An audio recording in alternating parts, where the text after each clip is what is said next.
जय हिंद, जय भारत। मैं रविंद्र फौजी आज इस वीडियो में कुछ ऐसी विशेष बात बताना चाहता हूं और जनरल विपिन रावत तक ये वीडियो जरूर पहुंचना चाहिए। सबसे पहले मैं बता देता हूं कि आज जो घटना है वो घटना है 16 कुमाऊं रेजिमेंट के एक लाइस नायक दिनेश थपरियाल को उसी के रेजिमेंट के रिटायर्ड कर्नल अजय यादव और एक सिपाही भास्कर दत्त ने दिल्ली कैंट में इसी जनवरी 7 तारीख को फांसी लगाकर मार दिया और उसकी हत्या करने के बाद उसको आत्महत्या करार दे दिया। ये घटना मेरे को उसकी पत्नी ने एक पत्र द्वारा मेरे पास भेजा है। वो पत्र मैं आपको ये पढ़कर पूरा सुनाता हूं, उसमें बताता हूं कि किस प्रकार ये घटना हुई है। उसकी वाइफ ने इस पत्र की 5 कॉपी बनाई हैं।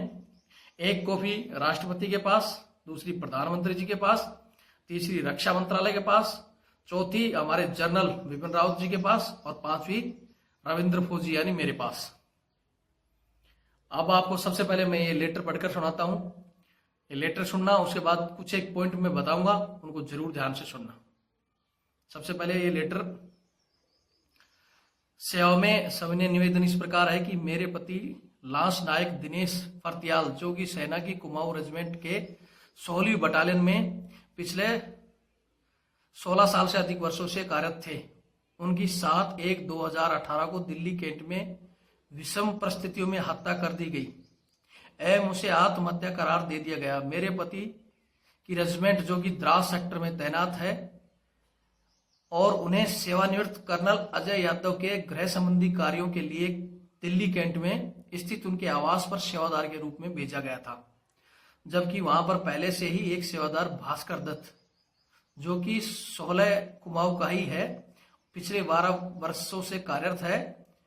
मेरे पति ने हर मर्तबा उसके दुर्व्यवहार व दुर्चरण पर मुझे उनका जिक्र किया एवं साथ ही यह भी दिलासा दिया कि कुछ दिन की बात है, फिर वो अपनी बटालियन में दोबारा लौट जाएगा। वह अक्सर उस सेवादार भास्कर दत्त द्वारा दी गई यातनाओं का जिक्र फोन पर करते थे। 7/1/2018 जिस दिन की यह घटना है, उस दिन भी दोपहर 12 बजे मेरे पति अपने वीडियो कॉलिंग द्वारा काफी देर बातचीत हुई और करीब 2 बजे वापस फोन आया, तब भी बात हुई। वह 1 महीने बाद अपनी रेजिमेंट में वापस जाने का जिक्र करते हुए काफी खुश थे। तभी अचानक शाम 6 बजे मुझे व अन्य रिश्तेदारों को दिल्ली पुलिस द्वारा सूचित किया गया कि उनकी हालत गंभीर है और तुरंत दिल्ली कैंट के बेस अस्पताल में आए। जब हम वहां पहुंचे, हमें पता चला कि उनका शरीर बेस अस्पताल में मार्चरी में रखा है, जिसकी सूचना किसी को भी नहीं दी गई थी और मौत का कारण फांसी पर लटककर आत्महत्या बताया गया, जबकि कानून के विपरीत जाके किसी भी परिवार या सगे संबंधी को बिना बताए सीधा शरीर को घटना स्थल से उठा के अस्पताल की मोचरी में जमा करवा दिया गया। मेरी पूर्ण जानकारी के अनुसार मेरे पति किसी भी तरह के मानसिक तनाव में नहीं थे, केवल उस सेवादार भास्कर दत्त द्वारा दी गई प्रताड़ना के सिवा कुछ नहीं, और मुझे पूरा संदेह है कि उनकी सुनियोजित ढंग से हत्या की गई है और मामले को दबाने के लिए इसे आत्महत्या का रूप दिया जा रहा है। मैं लांस नायक दिनेश फर्तियाल की पत्नी ललिता फर्तियाल इस घटना की पूरी तहकीकात व जांच कराना चाहती हूं। इस पूरी घटना को देखते हुए मेरे कुछ प्रश्न हैं जिनके मैं उत्तर जानना चाहती हूं। 16 वर्ष से अधिक सेना में कार्य करने एवं सियाचिन जैसी पोस्टों की विषम परिस्थितियों में कार्य करने के पश्चात मेरे पति को कैसे किसी सेवानिवृत्त अधिकारी के घर पर भेजा गया? आपने सुना, मैडम ने पहला पॉइंट यही किया है कि रिटायर्ड कर्नल के पास उनको वहां से सेवादार क्यों भेजा गया। एक पॉइंट मैं इसी बीच में बता देता हूं, उनके पॉइंट और हैं। उससे पहले मैं बता देना चाहता हूं कि पिछले साल इसी जनवरी में मैंने एक अभियान चलाया था और 2 अप्रैल को मैं हमारे जनरल साहब को, रक्षा मंत्रालय और प्रधानमंत्री, गृह मंत्री सबको चिट्ठी देकर आया था सेवादार सिस्टम खत्म करने के लिए।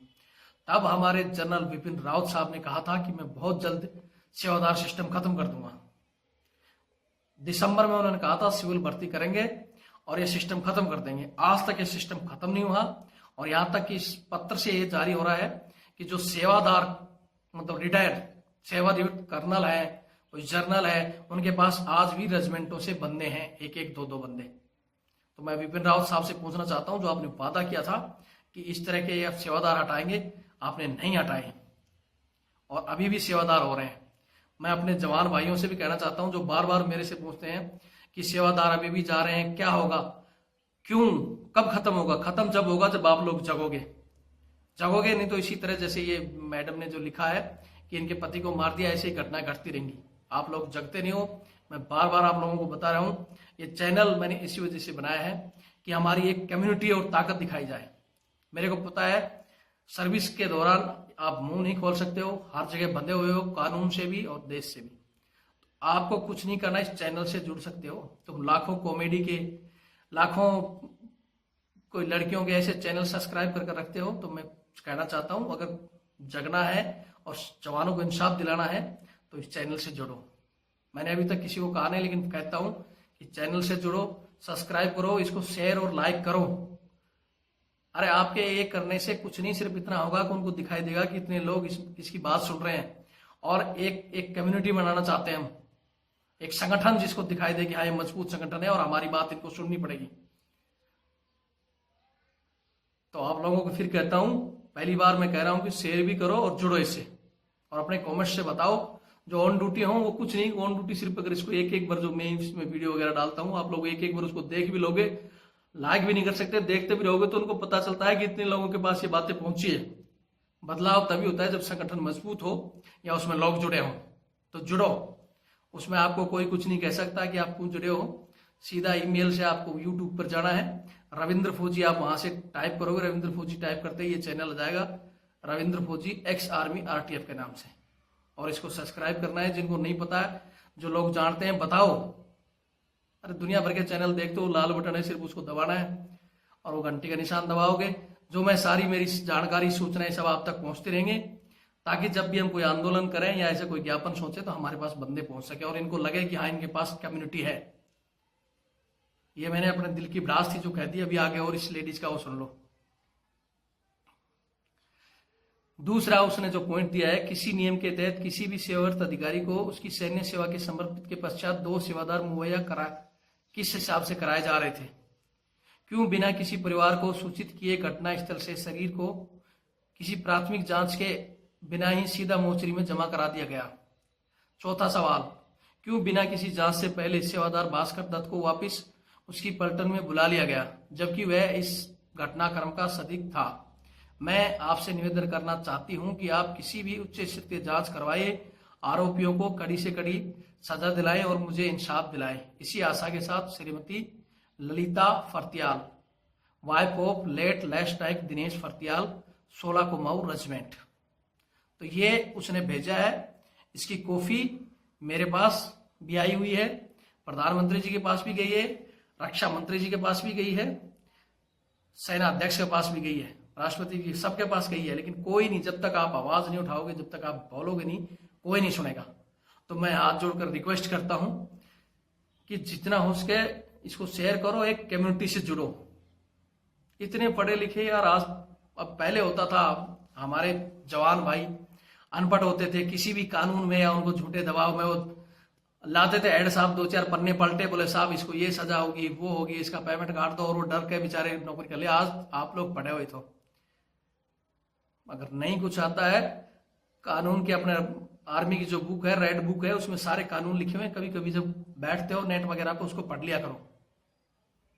और जब भी कोई ऐसी परिस्थिति होती है, मेरे पास व्हाट्सएप जो भेजते हैं, तो उनसे मैं फिर कहता हूं कि कम से कम 2 से 2.5 लाख मैसेज है, मैं हर आदमी के नहीं पढ़ता था, पढ़ सकता, लेकिन इस तरह की घटना ये काफी दिन से भेजी हुई थी, मैं आज इसका को देख पाया हूं। 7 जनवरी 2018 की घटना है, मैं आज कल इसको देखा हूं, आज इसका ये जानकारी आप लोगों को दे रहा हूं। तो कोई ऐसी इस तरह की घटना होती है, कोई भाई मेरे पास भेजता है, तो मेरा नंबर मैं हर वीडियो में देता हूं, इसमें भी दे देता हूं 8290354513 82 90 35 45 13। इस नंबर पर सीधा कॉल कर दिया करो और कॉल कर बता दिया। हो सकता है कभी मैं एक बार कॉल नहीं उठाऊं, तो इस तरह की घटना के लिए आप 4 बार 5 बार करो कॉल, यार उठाऊंगा मैं जरूर।